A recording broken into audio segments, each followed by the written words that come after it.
Dopo l'incontro del tavolo regionale di monitoraggio relativo al percorso di reindustrializzazione del sito Ideal Standard, c'è ottimismo.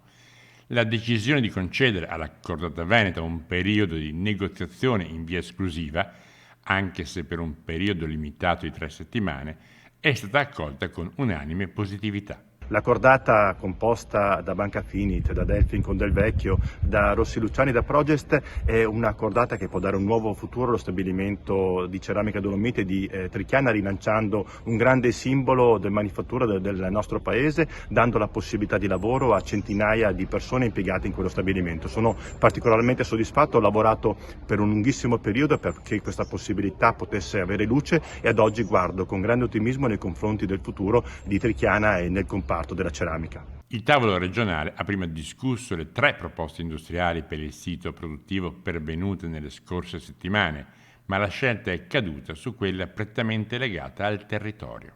Non può che essere di grandissima soddisfazione la notizia della possibile soluzione della crisi dell'Ideal Standard di Trichiana.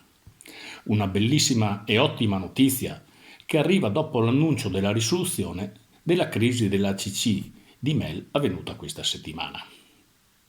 2 importanti realtà imprenditoriali della Valbelluna che ci auspichiamo abbiano risolto definitivamente i problemi degli ultimi anni. Ottima la notizia che un gruppo di imprenditori veneti sono interessati finalmente al futuro industriale dell'Ideal Standard. Che siano veneti è un valore sicuramente aggiunto perché è garanzia di serietà e credo che questo sia una cosa molto importante soprattutto nei confronti dei sindacati, dei lavoratori, insomma di quelli che in quella fabbrica ci hanno creduto fin dall'inizio. Io credo che oggi la politica debba fare un unico sforzo veramente fino in fondo, quello di portare a casa dei risultati concreti per favorire questo investimento. Ora le attività di approfondimento e analisi continueranno ad essere monitorate dal tavolo regionale.